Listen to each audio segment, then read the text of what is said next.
Hello students, welcome to the Agni's online classes. और आज की क्लास में हम आगे बढ़ाएंगे क्लास 8th मैथ्स का topic linear equation in one variable. So students, आज हम करने वाले हैं क्वेश्चन नंबर 77, जो कि थोड़ा लेंथी क्वेश्चन है क्योंकि इसमें आपको दो फ्रैक्शंस दिए हुए हैं और फ्रैक्शन में न्यूमरेटर डिनोमिनेटर दोनों बाइनोमियल है। तो आइए स्टूडेंट्स देखते हैं। यहाँ पर सबसे पहले मैं बाइनोमियल्स में ब्रैकेट लगा देता हूँ और उसके बाद सबसे पहले मुझे यहाँ पे LHS में ही सॉल्व करना होगा और LCM भी लेना होगा। सो स्टूडेंट्स, जब भी ऐसे बाइनोमियल्स होते हैं तो उसका LCM मैं ऑलरेडी आपको सिखा चुका हूँ कि ये जो नंबर्स हैं आपको दोनों ही लिख देने, दोनों बाइनोमियल्स आपको ब्रैकेट में लिख देने मल्टीप्लिकेशन में। और जब आप पहली फ्रैक्शन को देखेंगे तो जब इसको इससे डिवाइड करेंगे तो ये फ्रैक्शन कट जाएगा, इतना बचेगा और इसको इससे मल्टीप्लाई करना होगा। ठीक है, तो उसी तरह हम x+3 लिख लेते हैं जिसको हमने x-2 से मल्टीप्लाई कर दिया। अगेन प्लस का साइन लगाएंगे जो कि ये वाला है। उसके बाद अब दूसरे फ्रैक्शन की बारी आई है।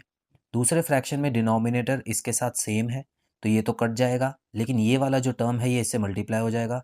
तो ये हो गया x+2 और x-3।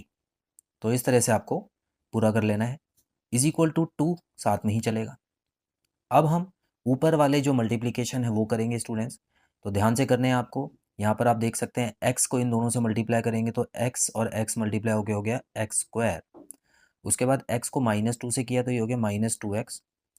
3 को x से किया तो ये हो गया +3x और 3 को -2 से किया तो ये हो गया -6। क्लियर है। उसके बाद अब हम इसको मल्टीप्लाई करते हैं तो ये हो गया x और x² -3x +2x और 2 और 3 को मल्टीप्लाई करेंगे तो -6 हो गया ये। अपॉन में भी हम मल्टीप्लाई कर ही लेते हैं क्योंकि अपॉन में भी दो बाइनोमियल है। तो यहाँ पर देखिए x और x मल्टीप्लाई होगा तो x² हो गया और -2x -3x और +6, क्योंकि माइनस माइनस क्या हो जाता है, प्लस हो जाता है, इज इक्वल टू 2 सेम रहेगा। अब जितना ऊपर सॉल्व हो सकता है और जितना नीचे सॉल्व हो सकता है पहले कर लेंगे और उसके बाद हम क्रॉस मल्टीप्लिकेशन कर लेंगे या डिनोमिनेटर को दूसरी तरफ भेजेंगे।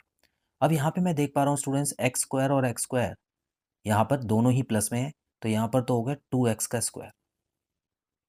और x के टर्म्स देख लेते हैं। देखिए -2 +3 मतलब +1 हो गया, +1 और यहाँ पर आप देख सकते हैं -3 कितना हो गया, -2 और +2। तो देखिए x के सभी टर्म स्टूडेंट्स यहाँ पे कट रहे हैं। देखिए -2x +2x के साथ कट जाएगा, +3x -3x के साथ कट रहा है।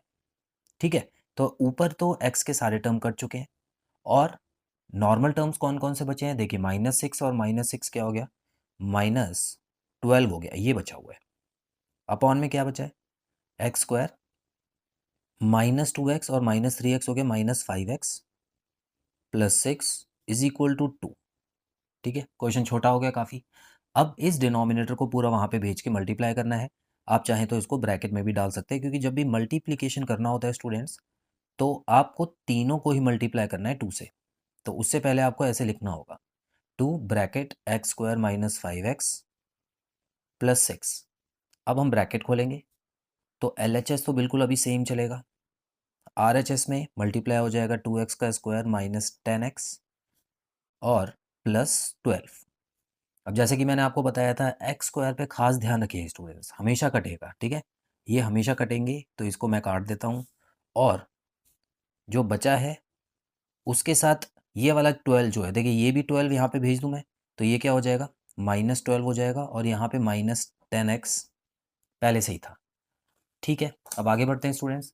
तो यहाँ अगर आप देखें -12 और -12 ये हो जाएगा -24 क्योंकि दोनों में माइनस का निशान है तो नंबर तो प्लस होगा लेकिन साइन इसमें नेगेटिव ही रहेगा, इज इक्वल टू -10।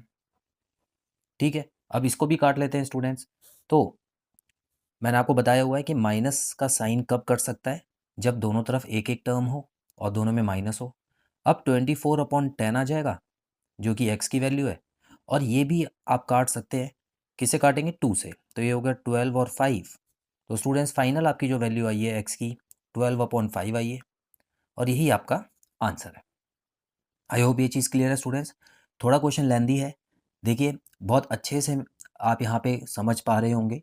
और जब भी ऐसा क्वेश्चन आता है स्टूडेंट्स, कम से कम 3 नंबर का आता है, 3 से कम मार्क्स का नहीं आएगा। आई होप ये चीज़ क्लियर है स्टूडेंट्स। सो बहुत जल्द मिलते हैं अगली क्लास में नए क्वेश्चन के साथ। Till then bye bye.